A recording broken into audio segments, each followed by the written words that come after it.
Today, it's time that I review my new, well, somewhat new, 2014 Nissan Juke.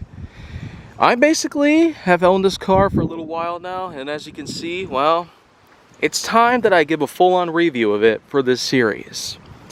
Yes, this is certainly a step up from my previous car, which was a 2001 Grand Cherokee Laredo.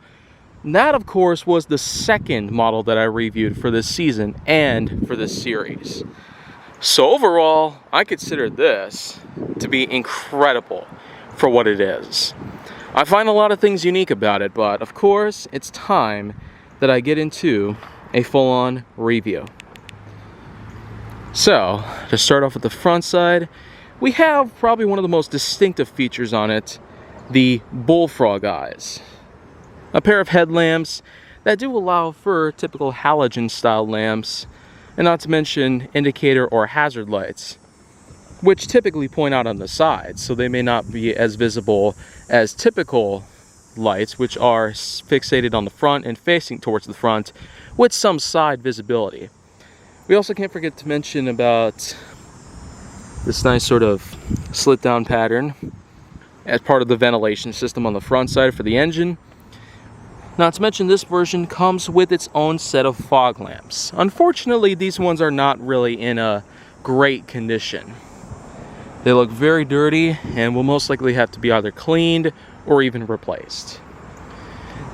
Nissan logo is situated within a V-shaped grille. Large side mirrors, which are able to see pretty far in the back side.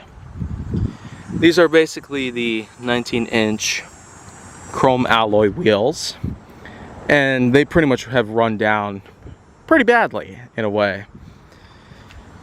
Not to mention, some of the other parts that you can see beyond the rim are also starting to wear off and show their age, which can be a good or a bad thing, but replacement might need to be done at some point. Then of course we have ourselves what I refer to as a slash tail lamp system. Two tail lamps that basically have what looks a lot like a slash that you'd see in a Japanese film with some swords. There's also a little spoiler that you can see on the top side, and there's the antenna for transmission of radio signals, as well as a third tail lamp situated on the top as well. This vehicle does in fact come standard with a large medley of things that you can find on the interior as well. So, without further ado, let's go ahead and take a look at it. But first, we take a look at the door. It has a standard keyhole for usage of manual entry and locking and unlocking the vehicle. Not to mention that it also has itself push button system made for the usage of locking the vehicle at any given moment in time. But of course, you're able to utilize locking and unlocking the vehicle whenever possible. Getting into the interior is as simple as that. It does have itself a tri-colored series of leather sports bucket seats on the front, which are adjustable by usage of these levers on the side. This one is meant for the lumbar, as you can see, and this one situates the bottom cushion. Go into the interior, adjusted for my height. This is a pretty subliminal interior for the most part. And I'm certainly seeing a lot of things unique about this vehicle already. And I'm sure that some of you might do the same as well. Now, it's one of those vehicles where you have push button ignition that can allow for usage of keyless entry and exiting. It's as simple as putting your foot on the brake and using the push mountain button over here to start the vehicle, as well as to stop the vehicle's engine entirely. It does have itself a nice steering wheel, very fluid steering. If we get into the door, you see the nice ring-shaped handle, which is used for pulling the door like so. Small storage pocket over here, which also doubles as the handle meant for closing. Not to mention another storage cubby down below, which is not really a great situation, but it is still better than a lot of things out here. Down here is a command system of buttons. Park sense off button, in this case. Power mirrors.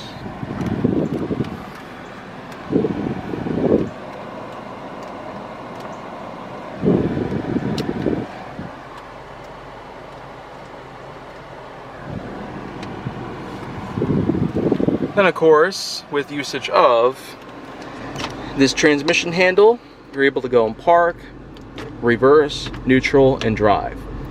There's also an optional manual driving system with usage of a plus and minus gear to help shift up a gear or down a gear depending on where you want to be at. By going into reverse, this particular Juke has its own integrated backup camera, as you can see here. And not to mention that the steering wheel itself is also chock full of many other useful gadgets. Not to mention a horn. Including cruise control, which is basically activated by these switches here. Cruise on off button. Not to mention these pieces right here. You hold it upward, it allows it to accelerate. Hold it down, allows it to coast. Push it means to set, and push it means to reset. And these are basically the media buttons here. Volume button, telephone buttons, scrolling button, source button.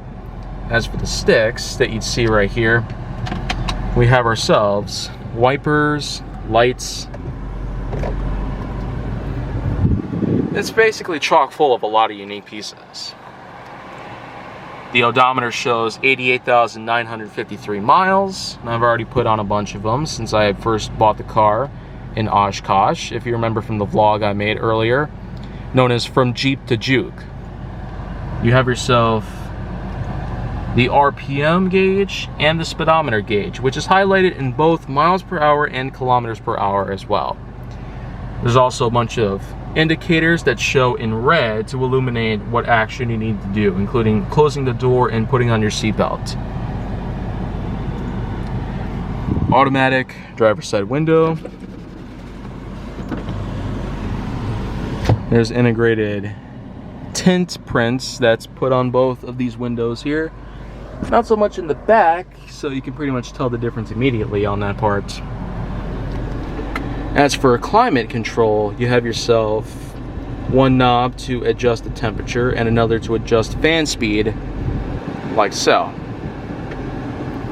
So I will say this vehicle sure is pretty well packed with all sorts of excitement. Lots of different AC settings, climate D mode. As for the radio system right here, allows for FM, AM, XM, auxiliary, CD, volume, tuning, or scrolling, depending on which way you want to be at. 1, 2, 3, 4, 5, and 6 in terms of presets. An integrated SD card for the map system, as you can see. Navigation, map setup, eject button for CDs, in case you want to integrate those. There's also the usage of the USB port and auxiliary port, and a cigarette lighter adapter, handbrake, 2 cup holders. If you lift up the center storage compartment, you have the option for usage of heated seats, which are possible only in the front side. And the storage compartment itself on the center does do a pretty good job at storing stuff of all kinds, if you so choose to do so. And I'd say up here in the front, it probably gets best by usage of this integrated sunroof slash moonroof. I only say this because it could be used as a ventilator and also as a nice sunroof slash vista roof or moonroof, depending on what you want to call it. Just so you are able to get yourself a nice amount of view from above.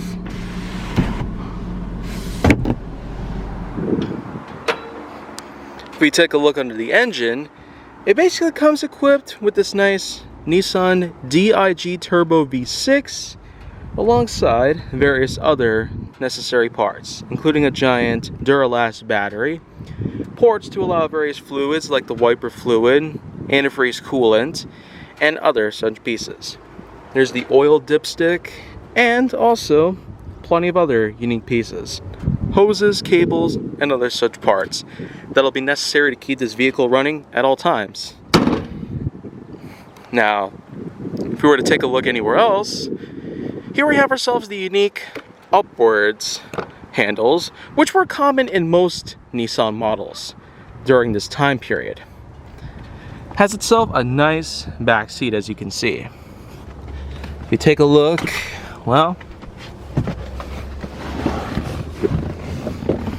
the back here may not seem like it's roomy, but it actually is very good at what it does. You can nestle your feet underneath the driver's side seat, as you can see here. And of course, there is plenty of room back here. The roof itself is slanted above to give passengers a nice, comfortable ride, by all means. Storage pocket behind this passenger seat. And not to mention, have yourself some pretty nifty headrests made for long runs. So, that's pretty much what that is.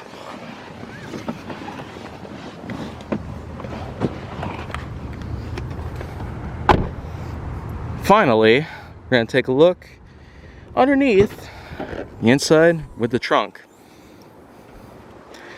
This vehicle sure is pretty nifty at being able to carry around large various items of all sorts, such as suitcases and other such luggage, and plenty of other pieces.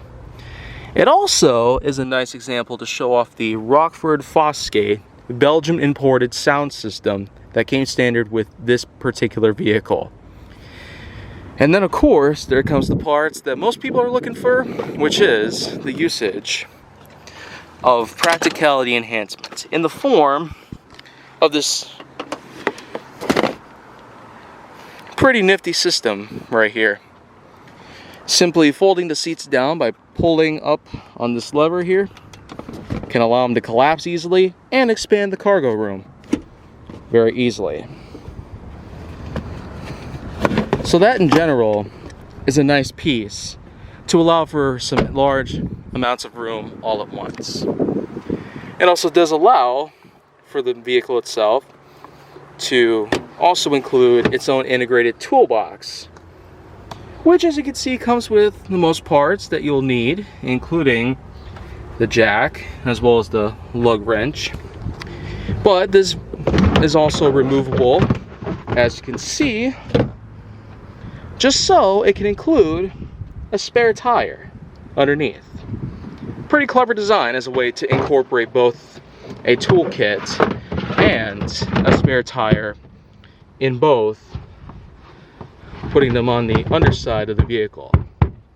So, I'd say of all vehicles I've ever had to release, this was probably one of the most unique by far. So I certainly recommend it for those whom are looking forward to seeing some nice, unique material that Nissan has made over the years. Locking gas cap, passenger side access, glove box, and a medley of other things. So that's pretty much just that.